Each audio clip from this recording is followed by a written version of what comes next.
Mr. Feller, take us away.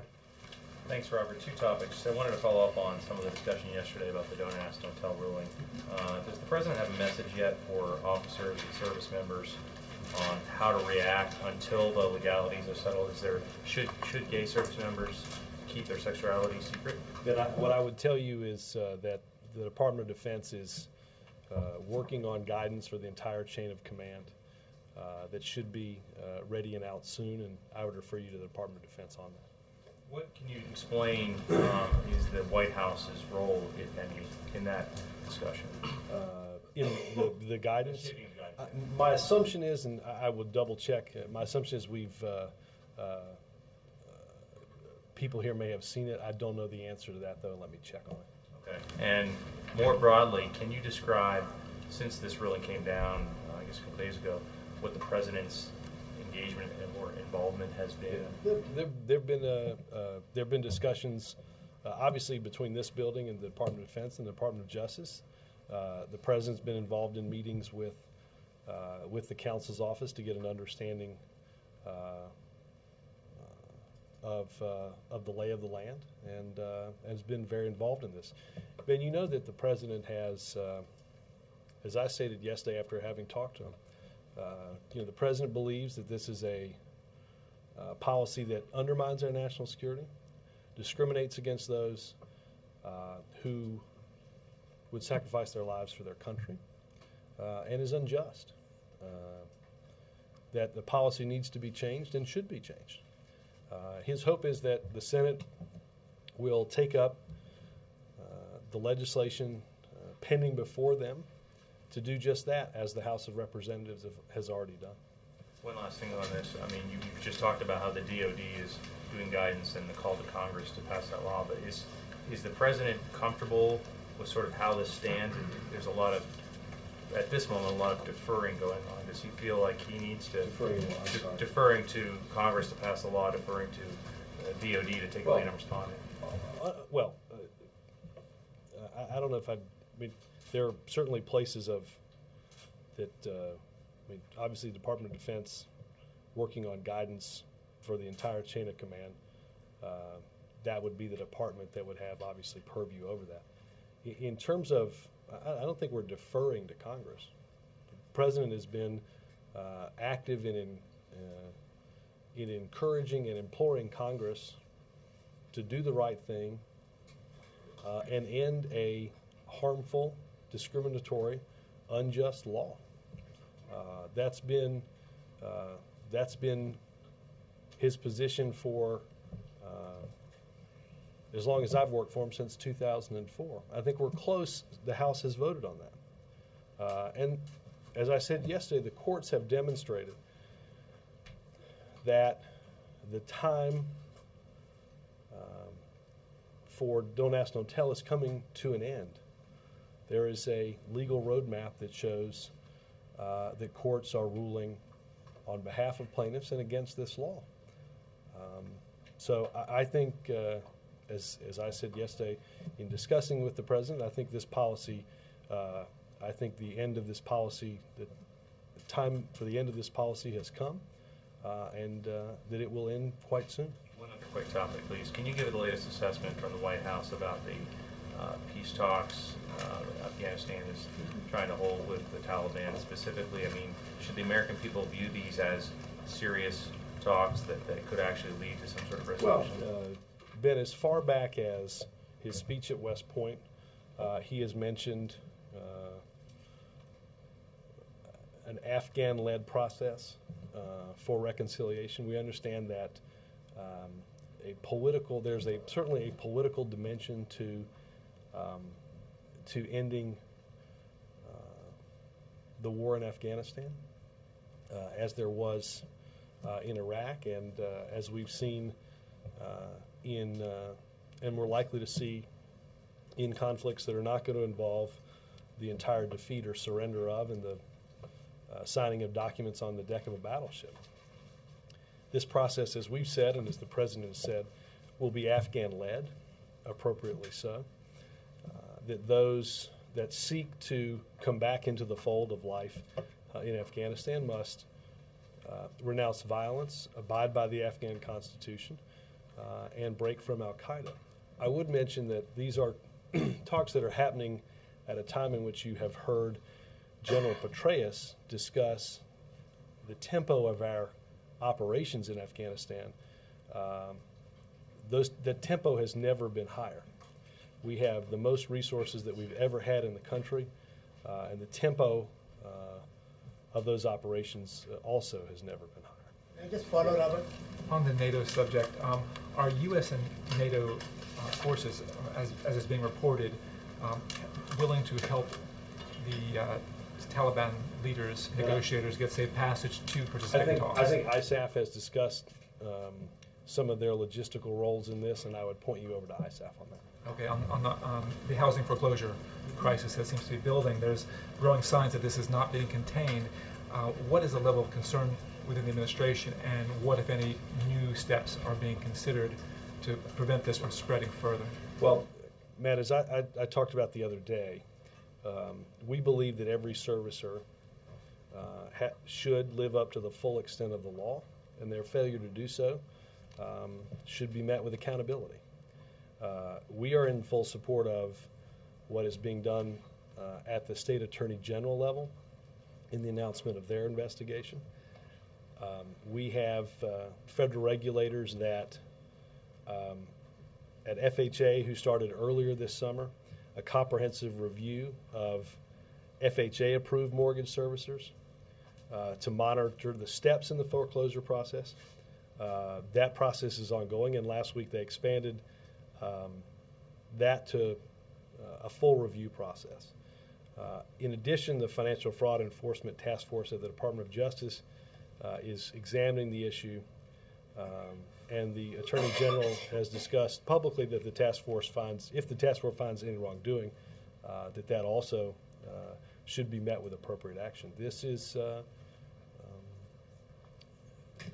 failing to deal with the obligations under the law to live up to your responsibilities in mortgage servicing is a serious problem and has to be rectified by those servicers. And we're certainly supportive of those steps. So are you completely ruling out any administration support for a nationwide moratorium on foreclosures? As we've discussed, what happens at that point is that anybody that's entered into a contract or a pending contract or a pending sale of a home in a distressed area that has seen a lot of foreclosures, that those transactions and therefore that recovery in the housing market stops. It's frozen.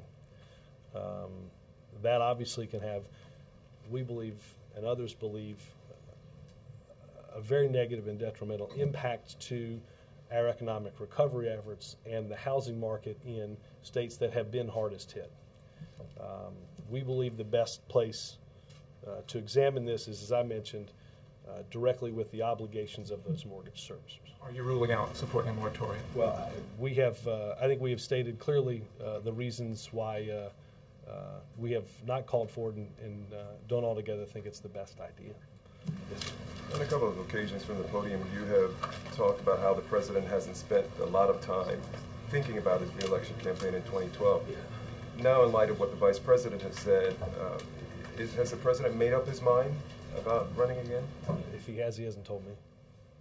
And what about today's town hall? What does the White House hope to gain from that? Look, I think it's another opportunity in an open setting to hear from directly from Americans, in this case, younger Americans, about their cares and their concerns. I'm sure you'll hear, as we do at almost all the town hall meetings that we do, a wide range of subjects, dealing with the economy to our foreign policy to a whole host of domestic issues. And I think it's another opportunity for the president to describe the steps that we're taking to address our economic recovery and deal with a whole host of those issues that we have to deal with.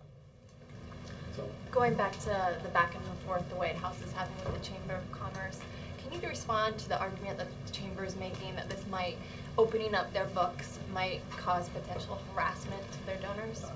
Yeah, I mean, again, I think this is a nonsensical argument to make in order to continue to hide and shroud the identity and the agenda of those that are writing million-dollar checks to influence the outcome of elections and ultimately influence the next legislative body. Are those donors, is their identity being hidden because the voters in a certain state would rather not be confronted with the fact that they're for rolling back Wall Street reform? Maybe they want a whole host of things from the next government that, knowing their identity, would know their political agenda. It's the easiest problem in the world to solve. Simply open your books. On one other issue, Michelle Obama early voted in Chicago today, as you know. And in the print poll report, one of the people, Dennis Campbell, who she met, said, this is a quote from the poll report, she was telling me how important it was to vote to keep her husband's agenda going. Some people have raised the possibility of this being against the law as far as electioneering rules, not campaigning within 100 feet of the point. Can you respond to that? Obviously, it wasn't in Chicago today. I'd point you to the First Lady's staff. I don't think it'd be much to imagine that the First Lady might support her husband's agenda, but that's just me going way out on a limb. Speaking of which, has the president watched her events out there, and have you heard him say anything about it? No, I have not heard him say anything today. Obviously, look, she's a remarkable campaigner. She spent, 2007. She went into a lot of the early states, did a lot of campaign events, and was enormously valuable throughout the general election. It's not surprising to us that she got the type of rave reviews that she got yesterday. On the Chamber and Carl Rube and all that, and I might have missed this if anybody already asked it, but Tim Kaine compared it to Watergate. Said this could be the biggest political process scandal since Watergate. Does the president feel that way too? I haven't seen what Chairman Kaine said. Look, obviously, what happened around this is pure conjecture about what he's discussing. But after that campaign, we passed what the campaign finance laws that we now have on our books that require the giving of to a federal candidate, that giving to be reported. Who that person is, who they work for, the basis of our campaign finance and our disclosure laws. I think what everyone should be able to agree on is that sunlight and disclosure are the best policy. On Afghanistan, how big is this? Does the president see this as a potential turning point? Well, as I said earlier, Chip, I think that, and I would certainly refer you to, Secretary Gates and Secretary Clinton are at a joint meeting of NATO defense and foreign ministers, and both spoke about this process today. I think it was Secretary Clinton who said, if you're in the Afghan government, you don't make peace with your friends. There's a political element to an ultimate solution in Afghanistan, and it is appropriate for us to provide support for an Afghan-led effort to do just that. Is this the continuation of what's been going on, Yes. or is this a new moment? I think this is new press for a continuation. To be totally honest with you, again, this is something that the president mentioned in his speech at West Point. This is discussed in the Rose Garden in the presence of Hamid Karzai. This is reconciliation, reintegration have been topics that have been discussed for many months. But the idea of there being talks in Kabul and with people coming in and with the U.S. military and ISAF reportedly paving the way for people to come to Kabul, couldn't that be the start of something new? Couldn't that mean a turning point? Look, I think our hope is that that certainly those that once sought refuge in the Taliban will as I said, renounce that membership, renounce violence, break off from Al-Qaeda, and adhere to the laws and the Constitution of Afghanistan. That would represent, in any form, a positive development in the history of that country. Is this significant enough that the president's been on the phone with General Petraeus or Secretary Clinton or Gates? This is the topic of reconciliation is something that comes up in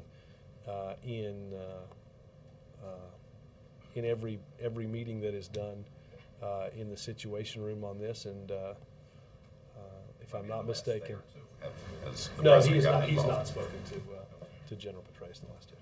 Yes, With respect to Peter Baker's impressive 19 pages in the coming Sunday magazine, can you talk to me about Obama 2.0? President seems to think that he's going to have a different and probably better relationship with Republicans, whether they do well or poorly in the November 2nd election. Explain why. Look, well, I don't know the outcome of what's going to happen in several weeks, but I think the president is hopeful that regardless of that outcome, that Republicans will come in from outside and come off the sidelines and help begin to solve problems. That's what governing the country is all about. That's what's required. We have problems that have to be dealt with. Our long-term fiscal situation, it has to be dealt with. Education reform next year is going to have to be dealt with. Implementing Wall Street reform is going to have to be dealt with.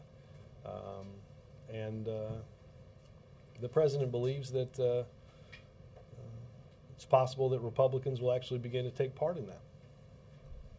Yeah, John Boehner put out a release today in which he called your infrastructure rebuilding proposal more stimulus spending to be paid for by higher gasoline taxes. What indication do you have that Republicans will join the process? Well, look,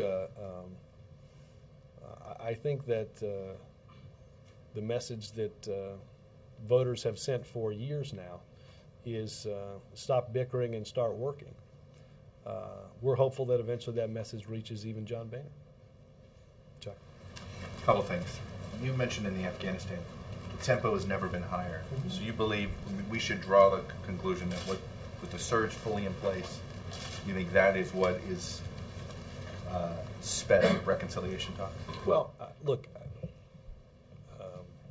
I think that I certainly think that there are those involved in the conflict that have never seen the pace of operations as high as they are. Look, obviously there are going to be some that you never assuage. I think there are others, though, that, as you've heard the president talk about, we'll look for an opportunity to come back into life in Afghanistan. That's part of that process. You guys believe there's a direct correlation here? Because you guys have beefed up the operation in Afghanistan. Suddenly you've got reconciliation. I think it is unlikely that it normally happens the other way around. But I think it's important to understand that even as there's an Afghan-led effort to do this, we still have our operational goals that are being fulfilled by General Petraeus and our troops on the ground. Don't tell very quickly. What's the president think of the court case itself? Does he agree with the and I know what his position is in Don't Ask, Don't Tell. Does he agree with the ruling that this is the way to go? Look, I think I'll say this. I think the president agrees that it's time for this law to end. Excuse me. I don't. I have not heard him discuss specifically the ruling or go through the ruling of the case in the sense that you might as a law student, but certainly his belief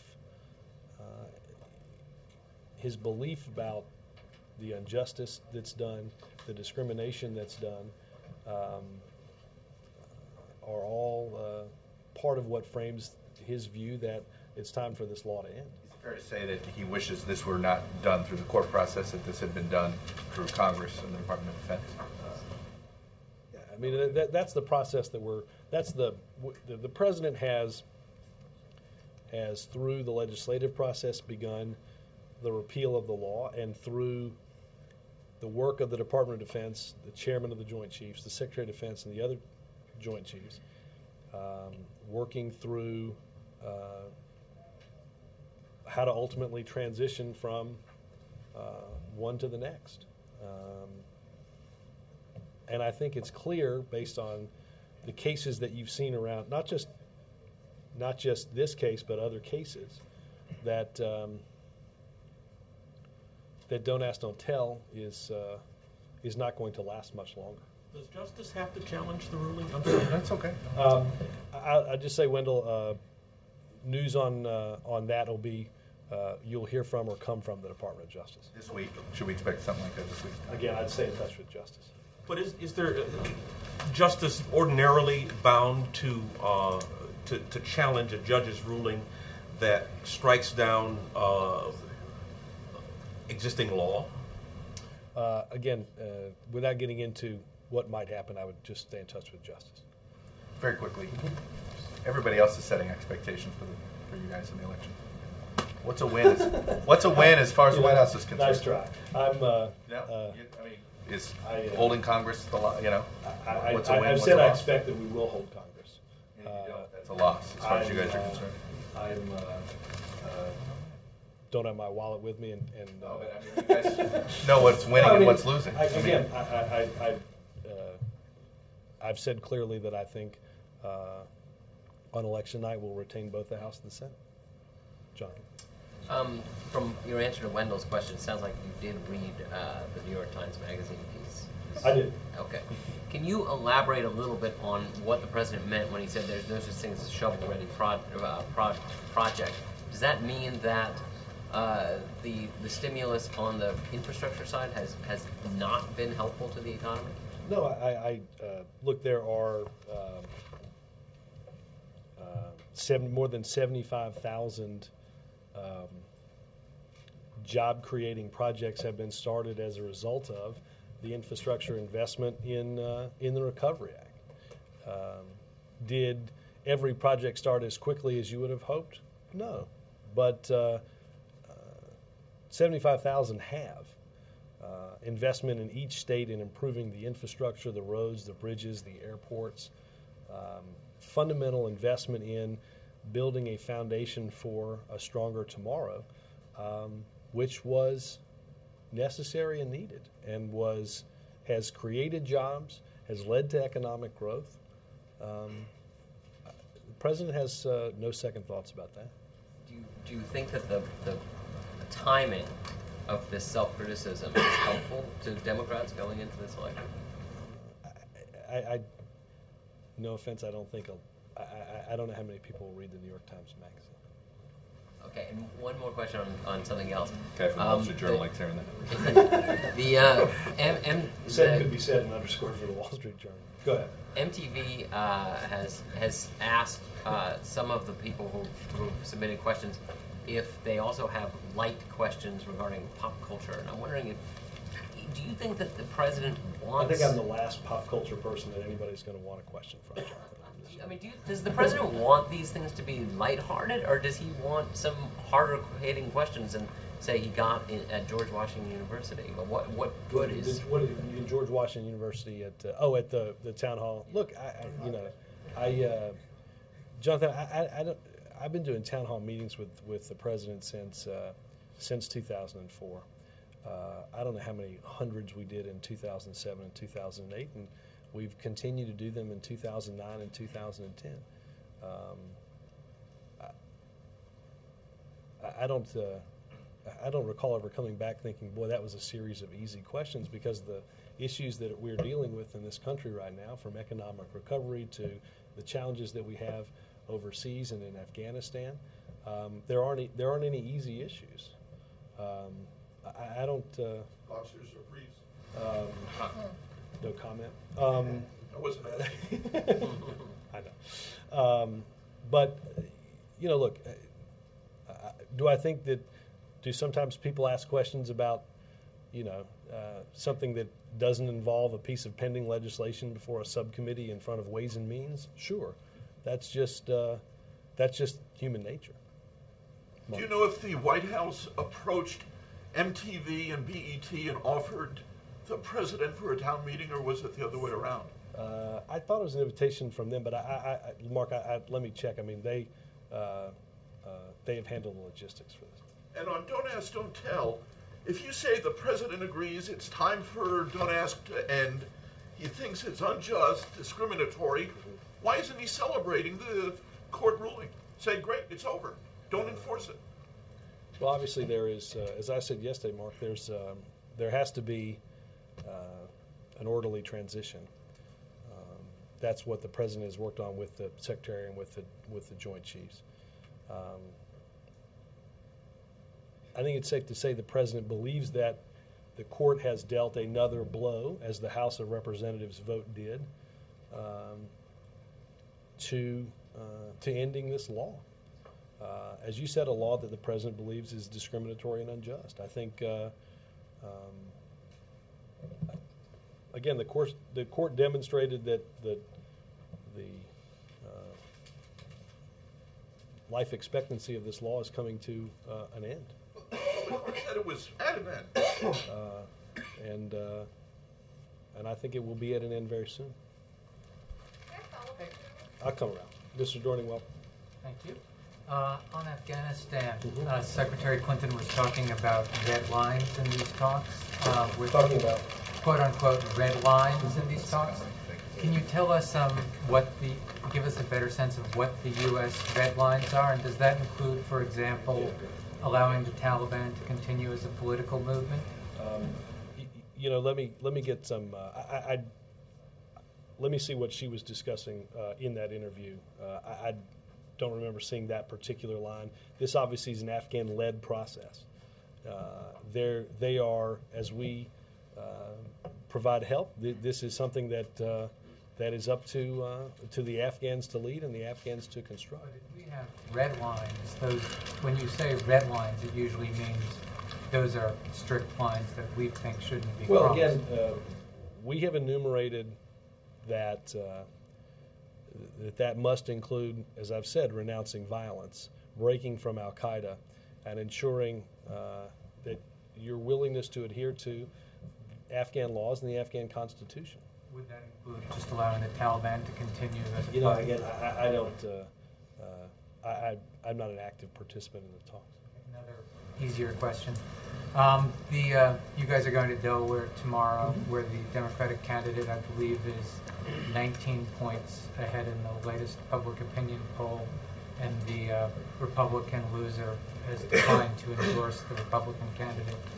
Can you give me a better sense of why, less than 3 weeks before an election, it makes sense to devote both the president and the vice president's time to this Senate race? Well, I think it's a very important race, Mike. I think that's why you had a national news network hosting on its airwaves last night a debate on its airwaves about it. We understand that every vote and every race is important, and obviously this one's sort of near and dear to the vice president, and they're both happy to go do that. They were both in Philadelphia over the weekend.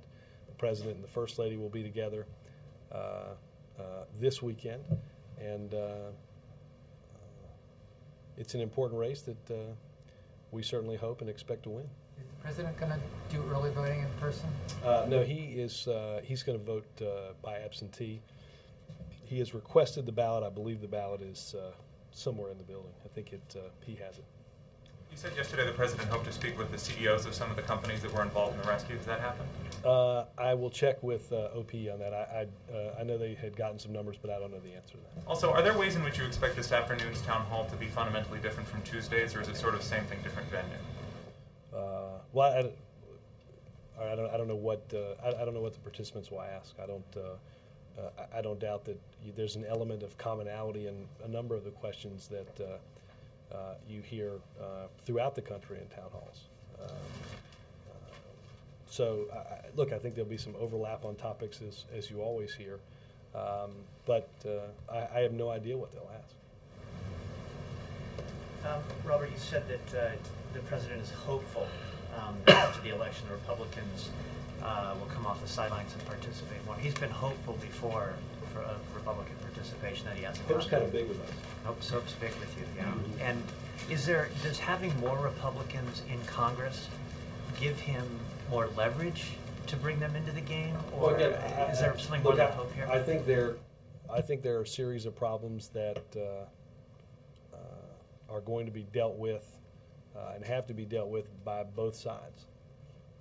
We are not going to solve our long-term fiscal problems. One party alone is not going to solve our fiscal problems. One party alone is not going to reform our immigration laws. There are a whole host of issues that Democrats and Republicans are both concerned with and need to take part in solving.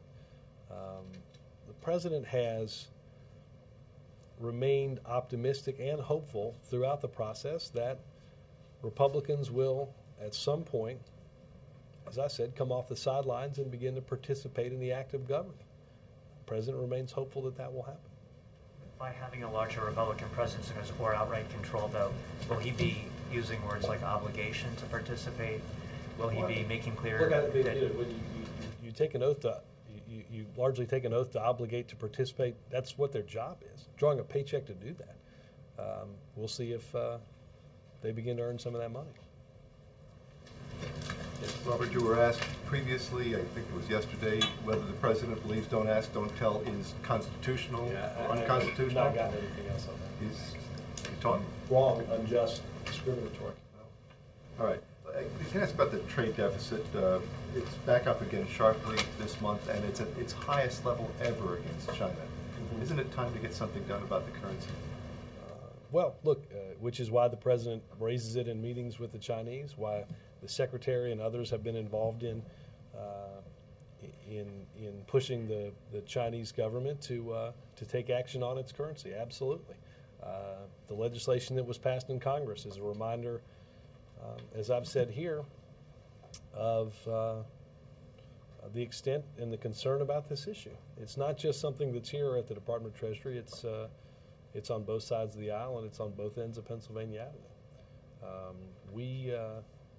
The United States, I think we've seen over the past many months that the United States cannot drive world demand anymore. We cannot, as a group, create the demand all over the world for everybody else to sell their goods. That's why the president has pledged to increase our exports, and we're working to do that. But there's no doubt that the president, the secretary of Treasury, and others will continue to put pressure on the Chinese government to live up to its obligations. Clarifying on your suggestion that the new guidance will be coming out for the military chain of command. Wouldn't any new guidance have to be based on whether the Justice Department, the president, intend to seek either an appeal or a stay of the current injunction? Again, I'd point you over to DOD. No, they're not, but I'd point you to DOD for the answer. Well, but the DOD isn't making the decision on an appeal, is it? DOD is involved in that, yes. And so any new guidance they get would have to wait and see what the Justice Department wants to do. Again, I think they're in the midst of constructing the guidance, and it'll be out soon. On the MTV event this afternoon, are you aware that the network put out a casting call on a professional site for asking for people to apply for? And my understanding is MTV is selecting their audience the very same way that through the very same means of seeking interested participants as ABC did when we had our healthcare town hall, or CNBC did when we did our recent town hall on the economy and jobs. And this is a regular presidential official event. This is not a campaign event. Right, it's true. And you don't have do you have advanced knowledge of the questions? Never have. The same way. way. And just two things. Is the president planning to go to Cancun for the climate summit in the end of November? Is what? Is the president planning to go to Cancun for the climate summit? This November? Yeah. No, not that I'm aware of. Under discussion. Also, has he personally heard that some members of the military overseas have not gotten their absentee ballots yet? I've not talked to the president about this. I know the Department of Justice has recently been involved in cases with states around military ballots and the MOVE Act. I've not talked to the president about that. Is that outrage you?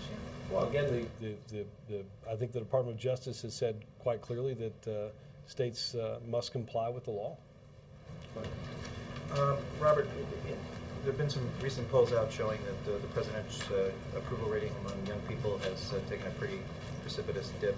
Why do you think that is? They were a huge part of your success in 2008. What do you have to do to reclaim them? Well, look, not shockingly, our approval rating is not the same as it was when we came in. The good news is nobody expected that it would be. Look, I don't think young people are immune to the frustrations of our economy any more than voters my age or others. Look, the pain of our economic devastation has been spread wide. It's deep. It affects those who are coming out of college and looking for jobs in a job market for the first time. But I think the president will be able to make a pretty forceful case that we've taken big banks out of being the middlemen in college loans. We've made college, by definition, in that case, more affordable, more available. We have economic growth for the first time. We're creating private sector jobs, which are important. My guess is his message will also be the same as it is to others, and that it's going to take time. One other thing. Yesterday, the First Lady mentioned on the Tom Joyner show that she was encouraging supporters to pray for her and the president. Do you think that that's a good idea? Praying on behalf of people? Sure. Do you have anything against prayer? I used to pray before tests. Look,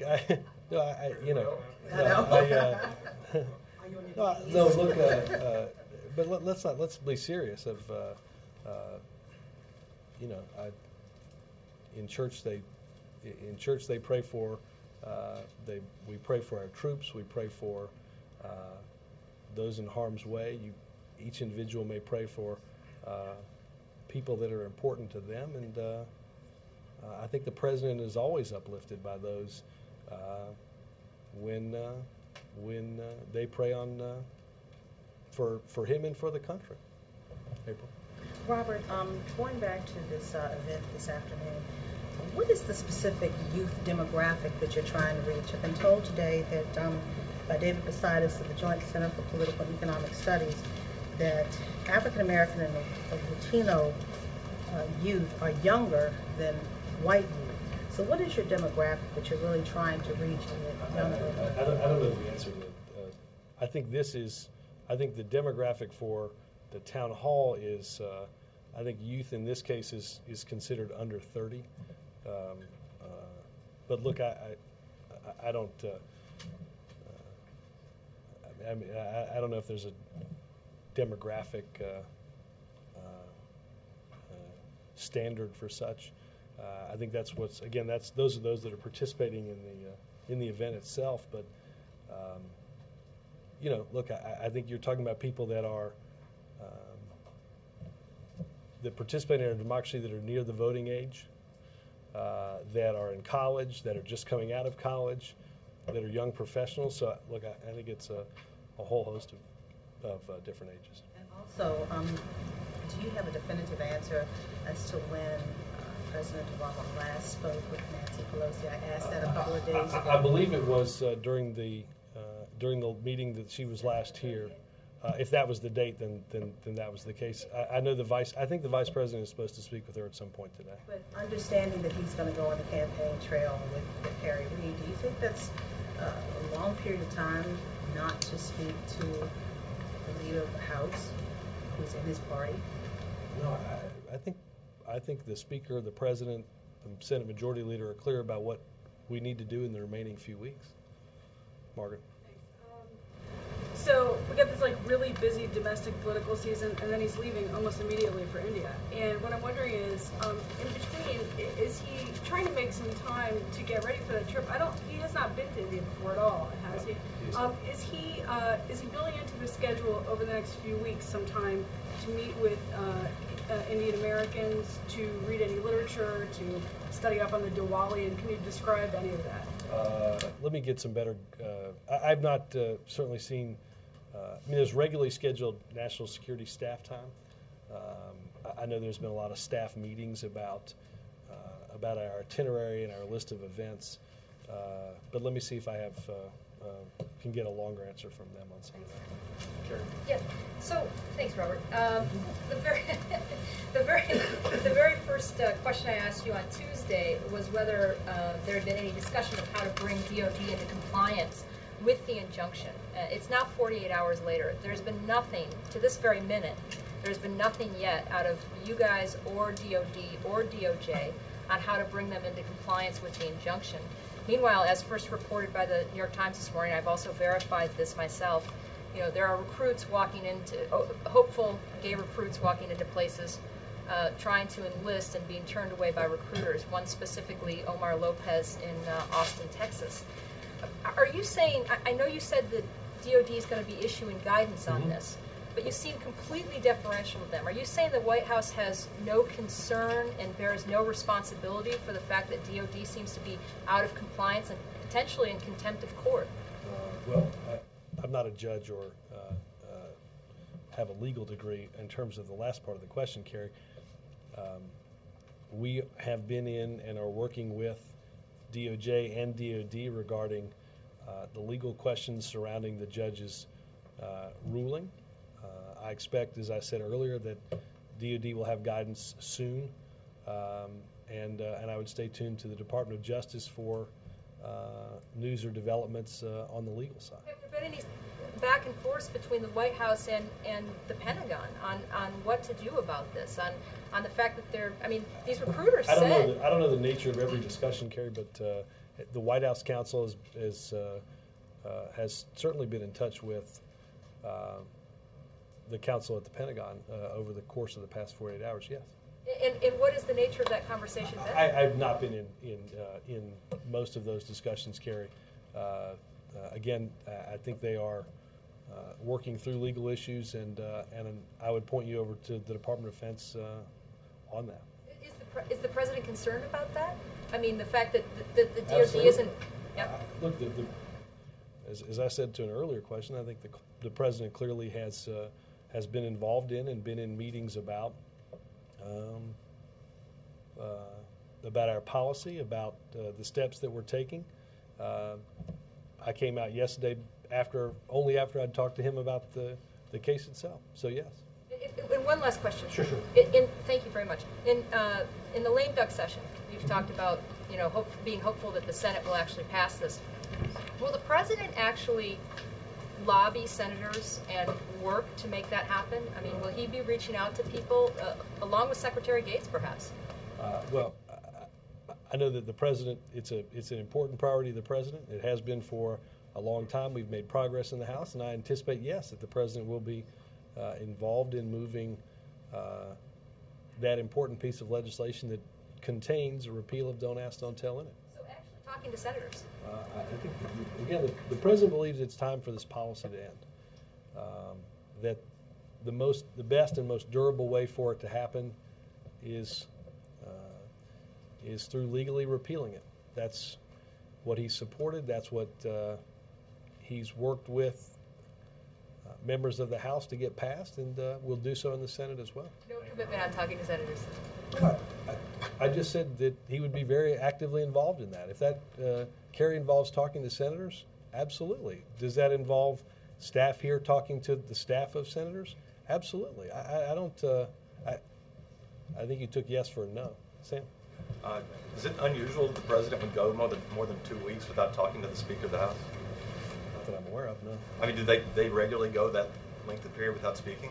I don't have a list of all the times that they've spoken, Sam. Again, Congress hasn't been in session.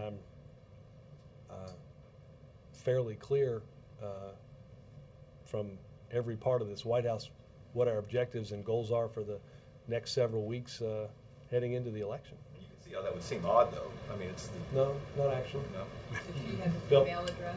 Robert, back to He had to respond back to that. back to the Peter Baker interview. One sentence that struck me as the president said one of the things he's learned is you can't be neglecting of marketing and PR and public opinion. Is that a general admission on this part that well, we've got a lot done, but we did a lousy job selling it? Well, I think, Bill, what I think you've heard him and others say, myself included, is we did a lot of things that we knew didn't poll well. I've said it in here 100 times. If the actions that we took were based on the information that we got from a pollster, it'd be time to get a new pollster, right? Nobody ever went into a meeting and thought, you know what? Helping the auto companies stave off bankruptcy is huge. Nobody thought stabilizing the financial system had dramatic political benefits.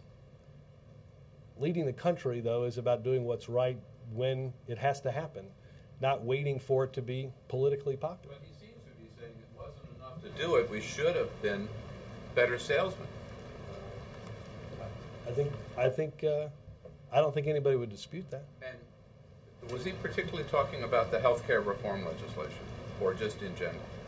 I'd have to go back and look at the what surrounds that sentence. My sense is, again, that it has a lot more to do with, again, some of the things that had to be done that weren't necessarily easy or popular to do. Nobody likes to, like I said, nobody likes to have to take extraordinary action to ensure that the economy doesn't fall off a cliff and into a Great Depression. But that's what we had to do, and those are the actions we took, and it staved off that Great Depression. Thanks, guys. Robert, can I ask a quick question about this? With Bill Clinton's campaigning in dozens of districts across the country, is the president pleased with what he's doing, and is he frustrated that Bill Clinton is so popular and can go so many places where the president doesn't seem to be welcome? I think that President Clinton has long relationships with many people that are running at for many different jobs at many different levels. We're, of course, enormously thankful for former President Clinton to be able to go and campaign on this administration's behalf and on behalf of candidates that we also support. Look, there are some sending a president out, and I think President Clinton would probably be the first one to tell you, he travels with a slightly smaller entourage of assets as a former president than you do as the sitting president. That's true for that's also true for the vice president and for the first lady. Plus, you don't have that day job called the presidency. So, but look, we're enormously thankful, and I think Bill Clinton has done a wonderful job. Thanks, Seth.